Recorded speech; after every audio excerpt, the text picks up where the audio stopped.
Bueno, el cierre del gobierno de Estados Unidos, el más largo en la historia, le costó al país, fíjese, 90,000 millones de dólares. Con el fin de este cierre, las ganancias o las agencias gubernamentales comenzarán a publicar informes clave que se habían retenido desde principios de octubre.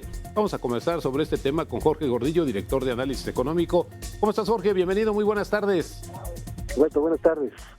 Aquí, listo. Muchas gracias, Jorge. Bueno, pues hoy ha surgido también desde la semana pasada esta situación, un poco de temor de que esta avalancha literal de informes, de datos económicos de la economía de Estados Unidos, pues puedan también incidir. Incluso habíamos visto que bajó esta expectativa de la próxima baja de tasas de la Reserva Federal. ¿Cómo lo ves, Jorge? Sí, estamos pasando cosas muy interesantes porque el mercado, a falta de información económica, se agarró de expectativas, se agarró de buenos reportes de empresas tecnológicas, se agarró de algunos discursos de los integrantes de la FED sobre bajas en la tasa de interés, pero en el fondo, no, como bien dices, no tenemos información ya por 2 meses. Y en específico, la que más le interesa al mercado, la que más le interesa a los analistas es las estadísticas del mercado laboral, el empleo. Llevamos 2 meses, tanto en septiembre y octubre, no tenemos información de Estados Unidos. Los datos de inflación apenas salió el dato de septiembre, pero también tenemos información faltante para el mes de octubre. No tenemos el dato de PIB del segundo trimestre. Hay mucha información que falta por ver y el mercado ha jugado a ciegas esperando, pues a lo mejor que siguiera desacelerándose de manera lenta la economía norteamericana, claramente en una incógnita de afectación por la política comercial de Trump de aranceles, ¿no? Todavía no sabemos el verdadero impacto. Ahora, estaban muy confiados el mes pasado de que la información fuera suficiente como para seguir bajando tasas de interés desde diciembre y el año que entra, y últimamente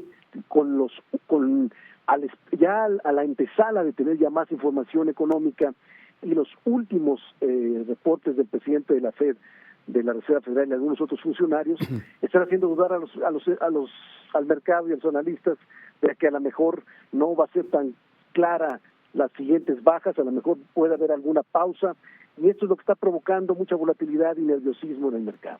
Claro. De hecho, Jorge, se bajó hasta 50% esta probabilidad de la siguiente reunión, la última del año de la Reserva Federal, de una nueva baja de tasas que había llegado hasta el 90%. Pero desde tu punto de vista, Jorge, ¿crees que en todo caso la expectativa, tú estás de qué ala, que podría ser que la afectación ha sido muy fuerte ya de la política comercial? A mí me llama la atención en especial esto que hizo el presidente la semana pasada, de firmar acuerdos para eximir de los aranceles a ciertos productos agrícolas, porque bueno, pues ya estaban haciendo mucha presión en los precios en Estados Unidos, Jorge. Sí, hay todavía mucha incertidumbre desde que amenazó en abril con poner aranceles, cuando los impuso. Toda esta pleito en las cortes por quitar algunas presiones de sectores han provocado que el mismo productor, el mismo intermediario no pueda definir bien sus precios o planear mejor qué va a seguir para el año que entra, porque no están muy claras todavía el nivel último de arancel. Lo que sí sabemos es que cualquier tipo de arancel va a provocar alguna especie de freno económico, porque lo que intentan es estimular la producción industrial, pero esta no se va a dar tan rápido como quisiera Trump, y sí le va a tener afectando al consumo. Entonces, hay dos cosas que juegan en contra en la decisión de la Reserva Federal. Por un lado, estamos viendo que la creación de empleos del primer trimestre del año eran arriba de 100,000 en Estados Unidos, pero después del segundo trimestre y lo que va del tercero, el promedio de creación de empleos anda en 40,000, menos de la mitad. Entonces es evidente que la economía se está desacelerando y puede moverse a algo más peligroso.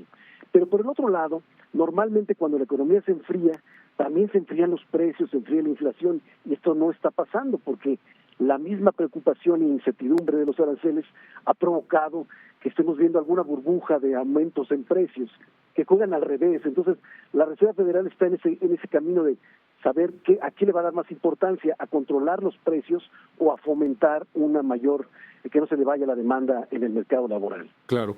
Oye, Jorge, ¿y esta situación de este desacoplamiento que había de la política monetaria entre Estados Unidos y México, Hoy, ¿cómo podríamos o qué riesgos habría con esta situación de regularización, déjame ponerle así, de la lectura de los indicadores económicos en Estados Unidos, la implicación para la política monetaria? Este escenario, ¿cómo jugaría con México? Porque, bueno, pues ahora las apuestas están de que el Banco de México cierre este año con una baja adicional de la tasa de referencia. ¿Crees que esto podría mover también esos escenarios, Jorge? Bueno, también está muy interesante porque sí se ha decoplado, el Banco de México ha aprovechado el enfriamiento en la actividad económica en México ha sido todavía más profundo que en Estados Unidos, más evidente, y esto lo ha aprovechado el Banxico para poder bajar más constante sus tasas de interés. Y se ha reducido mucho el diferencial de tasas entre México y Estados Unidos. La expectativa es que en México cerremos una tasa de fondeo alrededor del 7%, o sea, otra baja más de 25 puntos base, y iba acoplándose un poco como lo que venía dando la Reserva Federal. Yo creo que la Reserva Federal, hoy, aunque sea parezca ser un volado, sí se va a cargar por bajar un cuarto de punto más a fin de año. Toda la discusión va a ser el año que entra, hasta dónde va a llegar la normalidad de las tasas, porque esta posible preocupación de burbuja inflacionaria no se nos va a quitar en el corto plazo, porque todavía hay muchas cosas que ver y negociar en la política comercial de Trump. Por supuesto. Jorge, una última pregunta. Me gustaría conocer tu opinión respecto a esto, que esta narrativa que también la escuchamos cada vez de manera más frecuente de la burbuja de la inteligencia artificial. Hoy estamos esperando los resultados de NVIDIA, que es prácticamente ya el termómetro de lo que pasa con este sector tan dinámico y que está requiriendo tanto dinero, y que, bueno, se habla también de que una parte de la economía de Estados Unidos está siendo sustentada precisamente en estos grandes proyectos de la inteligencia artificial. ¿Tú cómo lo ves? ¿Estamos o no en una burbuja, Jorge? Bueno, también es muy interesante porque lo que estamos viendo con la inteligencia artificial es un verdadero boom. O sea, sí es efectivo, que va a provocar un cambio en toda la manera de hacer economía, en los servicios, en la industria. Sí nos va a generar un boom. El problema es que cuando todo el mundo lo ve, todo el mundo lo quiere estar encima de la nueva tecnología, sí provoca que los precios se eleven en las bolsas, o hay una sobreapuesta, una sobre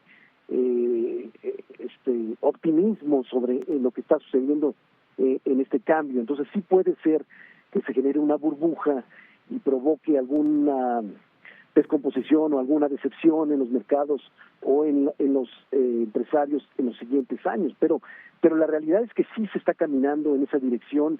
Yo creo que los que corren más riesgo son las empresas que desarrollan inteligencia artificial, porque esa está cambiando día a día y puede cambiar de una dirección a otra.